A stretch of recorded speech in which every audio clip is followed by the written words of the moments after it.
교수님, 질문 있어요! 안녕하세요. 고신대학교 콘텐츠 장학생으로 활동 중인 신학과 이상우입니다. 오늘 만나볼 교수님은요, 아프리카의 남자, 귀여움과 박력이 공존하는 신학과 킹카 배아론 교수님을 모셔봤습니다. 안녕하세요, 교수님. 네, 안녕하세요. 네. 반갑습니다. 먼저 교수님 자기소개 부탁드립니다. 저는 현재 고신대학교 신학과에서 봉사를 하고 있고 또 국제문화 선교학과 아이들까지 함께 제가 또 담당을 하고 있습니다. 만나 뵙게 되어서 반갑습니다. 네, 반갑습니다, 교수님. 교수님이 학생 시절에 고신대를 나오신 걸로 알고 있어요. 그래서 네. 간단한 고신대 입시 썰을 좀 부탁드리겠습니다. 저는 1998년도 고신대 신학과에 입학을 했고 98학번이죠. 그런데 이제 97학번 친구들도 같은 친구들입니다. 이게 이제 입시와 연관되어져 있는 썰인데 어릴 적에 저는 이제 아프리카에 살다가 와서 한국 생활이 또 적응이 안 되고 되게 힘들었고 한국 공부가 되게 어려웠어요. 그래서 많은 또 어려움을 겪다가 하나님의 학교인 고신대학교에 이렇게 지원을 했는데 저는 합격할 줄 알았는데 좀 약간 뭐 부끄러운 고백이지만 예비 2번이 되었던 기억이 납니다. 아프리카에 오래 살다 보니까 여러모로 또 공부가 좀 힘들었던 그런 것들도 있고 또 잘 맞지 않았던 것도 있는데 기도를 그 어느 때보다 간절히 했던 것 같아요. 그렇게 하면서 합격이 되었다라는 얘기를 듣자 만세를 외치고 이렇게 고신대에 들어와서 이제 그 뒤부터는 너무 즐겁게 학교 생활을 했던 그런 기억이 납니다. 네.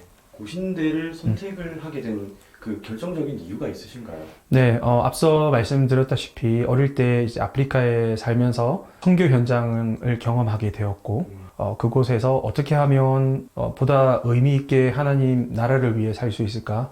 그때가 이제 중학생 시기였는데 사춘기를 거치면서 그런 진지한 고민을 하게 되었고 그러면 목사가 되어서 하나님 말씀을 맡는 자로서 그것이 선교든 그것이 목회 현장이든 그렇게 사는 것이 맞겠다라는 그런 생각이 들어서 지원하게 되었어요. 중고등학생이 남들과는 좀 다른 시절이었는데. 예, 아프리카 그 당시에 우리 한인 인구가 거의 없었고 유일하게 제 밑에 남동생 2명이 있는데 그 친구들이 유일한 동양인 친구들이었던 기억이 나고요. 한국인 친구. 어릴 때 함께 자라면서 그 가족의 그 끈끈함을 그 아프리카에 살면서 이제 크게 이제 경험을 했고 그때 가정 예배를 하면서 선교지에 한인교회가 세워지는 것을 어릴 때지만 이제 목격을 하게 된 것이 너무나도 삶에 있어서 큰 경험이 되었던 것 같아요. 만약에 한국에 살았다라고 하면 또 그런 것을 잘 보지 못했고 친구들하고 놀고 또 다른 것에 에너지를 쏟을 수 있을 텐데 그것 말고는 볼 게 없었으니까 좀 환경적인 요인이 컸다라는 생각이 듭니다. 네. 중고등학생 시절부터 네. 선교를 경험하시면서 지금 또 선교를 가르치시는 거에 좀 상관이 있지 않은가. 맞습니다. 네. 그리고 뭐 제 동생들 역시 똑같은 마음을 하나님께 주셨고 고신대학교 남동생 2명 다 신학과를 나와서 졸업을 해서 현재 또 미국에서 선교적 삶을 살고 있습니다. 삼형제가 다 신학을 하고. 예, 또 뭐 이왕 말이 나와서 저희 아버지도 고신대 신학과 출신이시고 저희 어머니도 고신대 신학과 출신이시고요. 그리고 저희 이제 외삼촌들 쪽 외삼촌도 3분이 고신대 신학과 출신. 그리고 저희 아버지 쪽에 삼촌도 한 분 계신데 고신대 신학과 출신. 그리고 그 삼촌의 아들도 신학과 출신. 신학생이잖아요. 예, 되게 많습니다. 그래서 명절에 우리가 가정 예배를 한다든지 이렇게 하면 저는 이제 짬이 안 돼서 아마 안내를 서고 다 뭐 기도하시고 축도하시고 뭐 다 순서가 다 식사기도 할 짬도 뭐 안 됩니다. 주보를 나눠줘야 되는 거죠.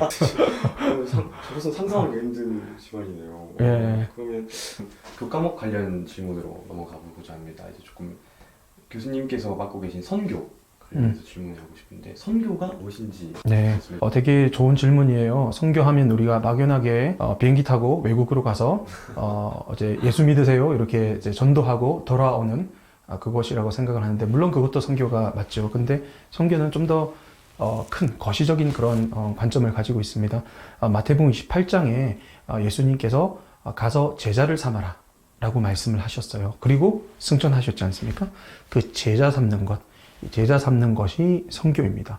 그럼 이 제자 삼는 것이 무엇이냐 라고 했을 때에 그 구절을 좀 더 자세히 들여다보면 예수님께서 가르쳐 주신 것을 하나님 말씀을 우리가 가르치는 사역 또한 거기에 세례를 베풀라라는 말이 있습니다. 그래서 뭐 질문 주신 우리 학우분께서도 직감하셨겠지만 세례를 베풀고 하나님의 말씀을 가리키는 것은 결국은 교회에서 하는 사역입니다. 예수님께서 말씀하신 것은 이 땅에 하나님을 예배하는 예배 공동체, 즉 교회를 세워라 라는 그런 말씀을 하시고 올라가신 겁니다.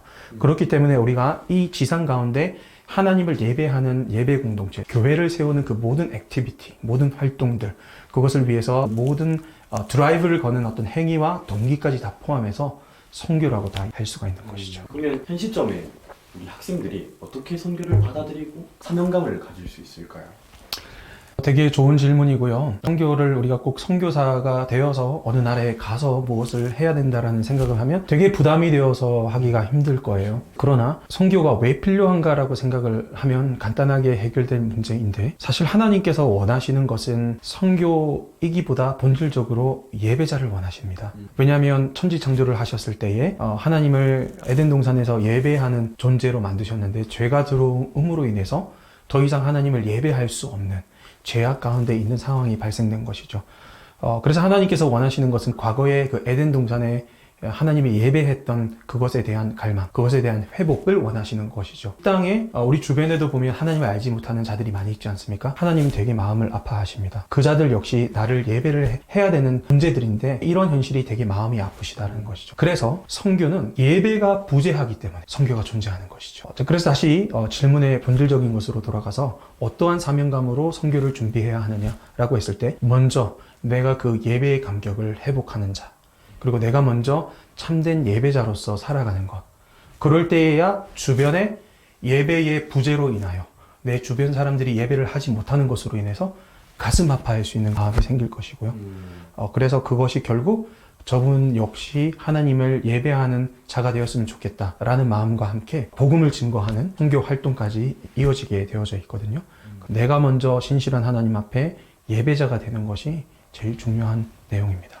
선교를 우리가 꼭 다른 나라에 나가지 않더라도 각자 자리에서 할 수 있는 거군요. 맞습니다. 요즘 많은 용어들이 있는데 선교적 교회라는 용어가 요즘 유행을 하고 있는데 그것과 좀 약간 맞닿아 있는 부분이기도 해요. 우리가 비록 나가지 아니하더라도 내가 처한 상황 속에서 그러한 마음을 가지고 그런 활동을 하고 그런 봉사를 하고 그런 영향력을 끼친다라고 하면 선교적 삶이라고 할 수가 있고요. 또한 물리적으로 접근을 하자라고 하면 과거 80년대, 90년대까지만 하더라도 우리가 비행기를 타고 외국을 나가야 많은 외국인들을 접할 수 있는 시대였지만, 오늘날 통계에 의하면 2024년도에 불경 지역, 우리나라 전체 소급을 해도 아마 비슷한 통계가 나올 것인데 5% 이상이 다문화 인구가 될 것으로 판단이 되거든요.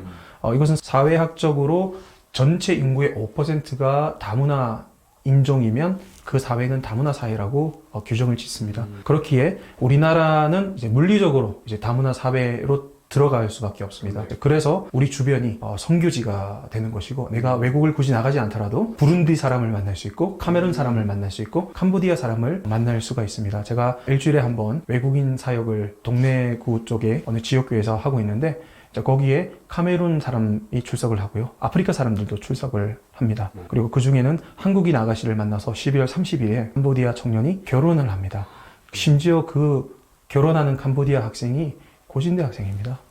이렇듯 이런 일들이 멀리에 일어나는 것이 아니라 지금 우리 주변, 우리 고신대학교에서도 그런 일들이 일어나고 있는 것이죠. 네, 그러면 다음 질문으로 넘어가 보도록 하겠습니다. 선교를 가르치고 계신데 과연 학문적으로 배우는 선교는 어떤 걸 배울 수 있습니까?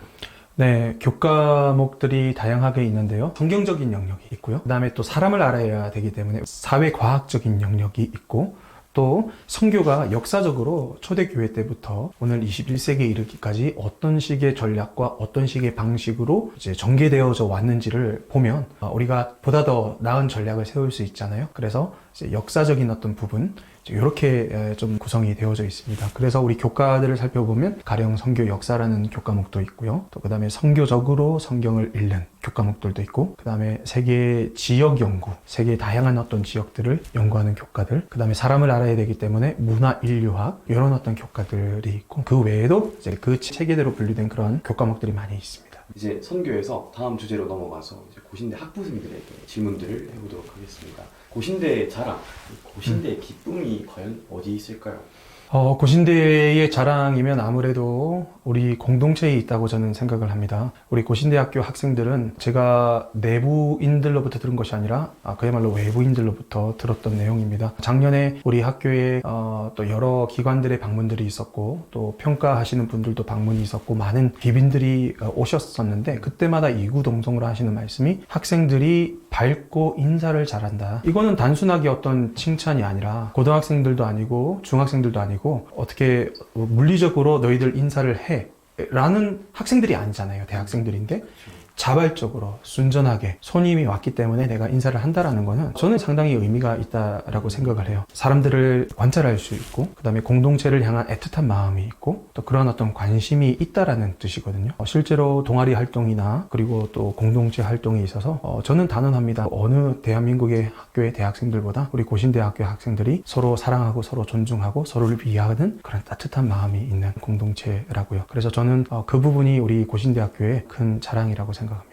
다음으로 주일마다 크리스천으로서의 삶을 듣고 또 고신대에서도 이 기독교인으로서의 삶에 대한 관점과 세간을 배우고 있는데요. 근데 막상 적용을 하려니까 좀 흐름 잡는 소리 같기도 하고 우리가 삶에 적용이 잘 안 되는 부분들이 많습니다.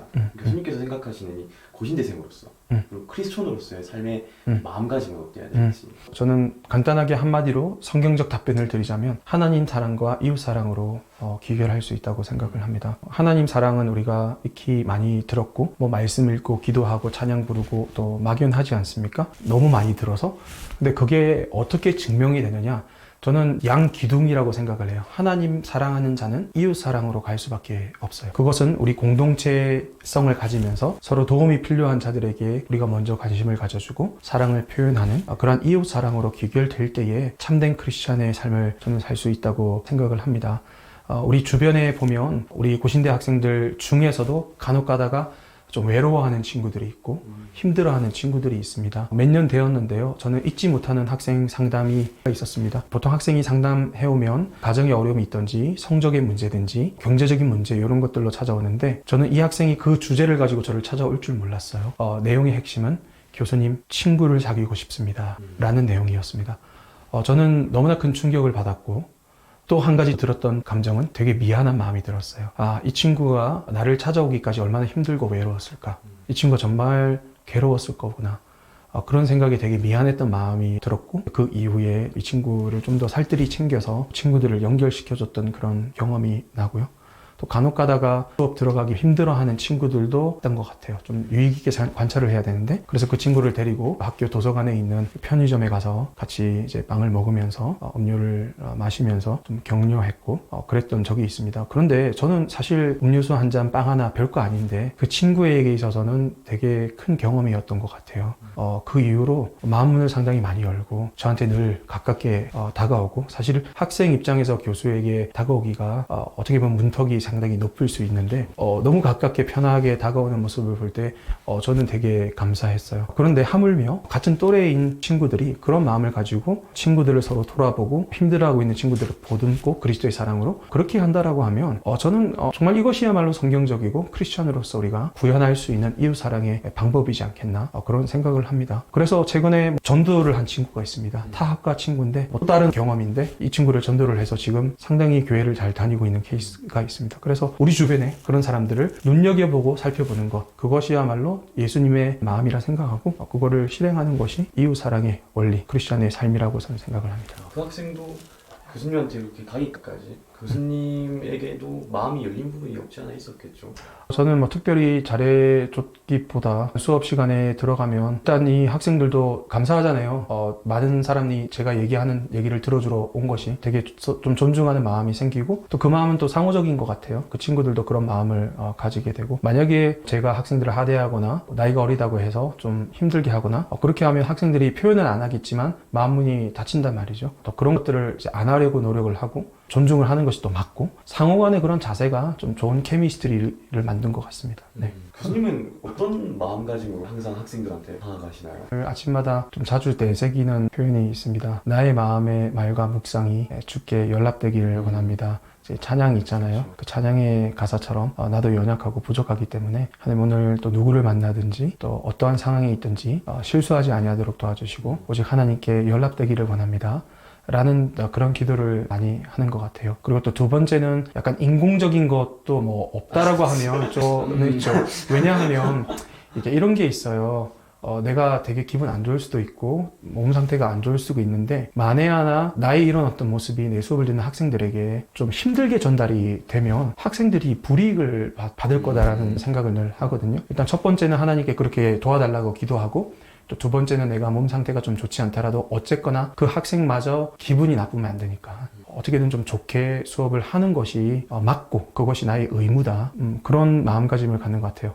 네, 교수님. 마지막으로 이 영상을 보고 고신대 입학을 결정 지을 학생과 그리고 고신대를 다니고 있는 학생들에게 마지막 한마디 부탁드립니다. 네. 먼저 우리 재학생들에게 말씀을 드리면, 여러분들, 우리 고신대는 부산 제일 구석에 있는 바닷가를 낀 학교가 결코 아닙니다. 우리 고신대학교는 태평양을 품고 있는 학교입니다. 여러분들 절대 주눅 들지 마시고요. 오히려 열방을 품고 전 세계를 향해서 내가 하나님 앞에 쓰임 받을 수 있다는 그런 확신을 가지시고 나가면 분명히 하나님께서 여러분들을 사용하실 겁니다. 제가 고신대 동문으로서 제 경험이고 제가 여러분들에게 확실히 말씀을 드릴 수 있기 때문에 어깨를 펴시고 당당히 하나님 앞에 큰 뜻을 가지시고 전진하셨으면 좋겠습니다. 그리고 고신대학교에 들어올지 말지 고민하고 있는 우리 학생 여러분들, 망설이지 마시고 우리 고신대학교로 오십시오. 제가 제 목숨을 걸고 말씀드릴 수 있습니다. 여러분들 고신대학교 선택을 결코 후회하지 않을 것이고, 여러분들 역시 저처럼 지금 우리 학우님처럼 행복하게 우리 고신대학교를 다닐 것입니다. 그리고 그 이후에